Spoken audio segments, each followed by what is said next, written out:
Hola, bienvenidos a esta nueva explicación. Hoy vamos a destripar un poco esa magia invisible que hay detrás de nuestros juegos favoritos. A ver, imaginemos esos mundos virtuales inmensos, llenos de bosques, montañas, detalles por todas partes. ¿Cómo logran los desarrolladores construir todo eso sin que nuestros ordenadores literalmente salgan andiendo? Bueno, pues vamos a descubrir cómo logran superar este gigantesco reto técnico entre bastidores. ¡Vamos allá! Bueno, vamos a meternos de lleno en esto. El menú de hoy es el siguiente. Empezaremos con el problema de renderizar un bosque. Luego pasaremos a la solución, el patrón Flyweight. En tercer lugar, explicaremos el renderizado instanciado, para después saltar a la generación de terreno basada en casillas. Y para rematar, hablaremos del rendimiento y su implementación. Empezamos por el principio. Número 1. El problema de renderizar un bosque. O como me gusta llamarlo cuando los paisajes majestuosos chocan de frente con los duros límites computacionales. Es justo aquí donde esa visión tan espectacular de un diseñador de videojuegos se da de bruces con la aterradora matemática a la que se enfrenta el programador gráfico. Fijaos en esta descripción, sacada directamente de unas notas de diseño.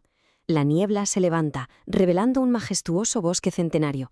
Antiguas zugas, innumerables, se alzan sobre ti formando una catedral de vegetación. Es una imagen poética, ¿verdad? Te envuelve totalmente. Pero claro, para crear esa ilusión de forma creíble en la pantalla, la cruda realidad es que el sistema tiene que masticar y renderizar millones de polígonos 60 veces por segundo. Una locura. Para entender de verdad el enorme peso computacional de ese bosque, tenemos que mirar la anatomía de un único árbol a nivel de código.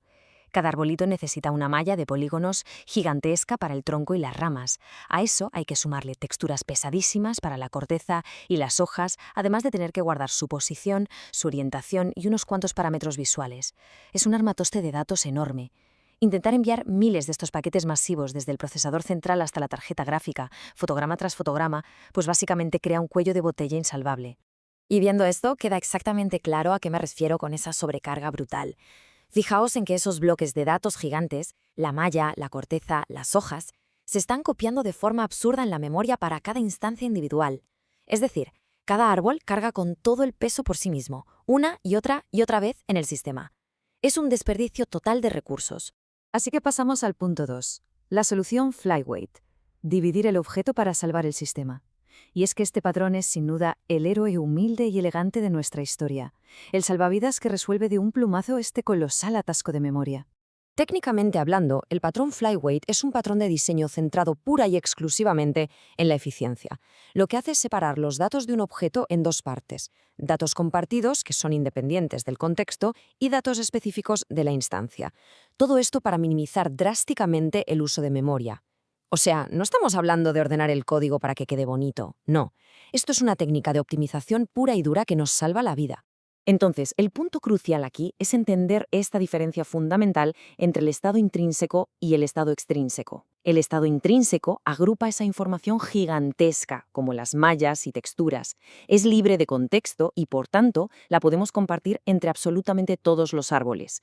Por otro lado, el estado extrínseco es esa información superligera, como la posición exacta o un ligero cambio en el tono de color, que hace que cada árbol sea único dentro del bosque. Y esto ilustra brillantemente la gran solución. Fijaos en cómo ese objeto inflado del que hablábamos antes se ha partido literalmente por la mitad. Ahora tenemos un montón de cajitas pequeñas y ligeras que solo contienen las posiciones únicas y todas ellas apuntan a un solo modelo enorme y compartido que guarda toda la geometría y las texturas. Es el momento, ¡ajá!, hemos salvado la memoria. Lo que nos lleva al punto 3, explicación del renderizado instanciado. O dicho de otra forma, cómo el hardware da soporte al patrón Flyweight. Porque claro, ahora que entendemos cómo funciona esta teoría en el software, vamos a ver cómo encaja a la perfección con la tarjeta gráfica real que tenemos instalada. A esto se le conoce como renderizado instanciado. Consiste en darle a la GPU un único bloque gigante de datos comunes y un flujo totalmente separado con los parámetros de cada instancia. Así, con una sola llamada al sistema, ¡pum!, aparece un bosque entero dibujado en la pantalla. De hecho, las interfaces gráficas modernas, como Direct3D y OpenGL, soportan esto de forma nativa. Esto significa que Flyweight podría ser literalmente el único de los famosos patrones clásicos de diseño que tiene soporte real a nivel de hardware. Casi nada. Pasemos a la sección 4, generación de terreno basada en casillas, pasando de la GPU a la memoria principal. Vamos a darle una vuelta a esto y ver una aplicación completamente distinta de este mismo patrón. En lugar de mandar gráficos al monitor, vamos a usar la misma lógica para organizar un gigantesco mapa en cuadrícula, directamente en nuestra memoria RAM.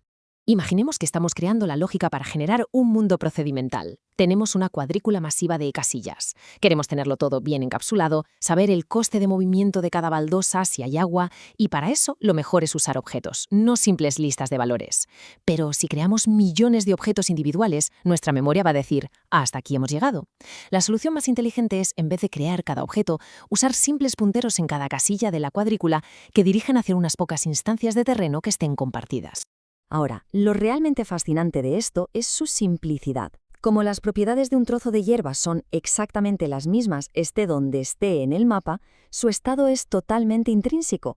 Así que podemos tener cientos de miles de coordenadas del mapa apuntando a tan solo 3 instancias inmutables compartidas: hierba, río y colina. El sistema se mantiene limpio, ordenado y súper eficiente. Y llegamos a la sección 5, rendimiento e implementación, fallos de caché, punteros y la regla de oro.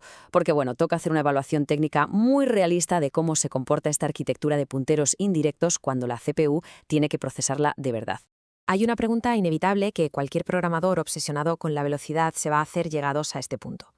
¿Qué pasa con el rendimiento real? Es decir, ¿no provoca el hecho de perseguir punteros por toda una cuadrícula un montón de fallos de caché que acaban ralentizando todo comparado con usar un valor de texto simple? Pues es una duda 100% válida. La realidad de la implementación nos dice que sí, hacer búsquedas indirectas puede provocar fallos de lectura en la caché. A menudo se usan sistemas como agrupaciones de objetos para intentar organizar todo este entramado. Aún así, los datos muestran que, curiosamente, el flyweight casi siempre sigue siendo más rápida que otras alternativas más simples. Pero claro, al final todo depende de la distribución de la memoria en cada proyecto específico. Lo que nos lleva a la regla de oro, la más importante de todas. Haz un análisis de rendimiento, un profiling siempre antes de cambiar la estructura de tu código. Y para terminar, quiero dejar sobre la mesa una pregunta bastante provocadora, sacada de los principios de diseño que hemos visto hoy. Si aplicar este patrón es, en esencia, una optimización invisible que no cambia en absoluto lo que el jugador ve en pantalla, ¿estamos seguros de que estamos optimizando los cuellos de botella correctos en nuestros mundos virtuales? ¿O tal vez solo estamos dando palos de ciego, aplicando patrones porque nos parece técnicamente fascinante? Es una reflexión fantástica para tenerla en cuenta en futuros proyectos. Ha sido un verdadero placer explorar este concepto a fondo. Nos vemos en la próxima explicación.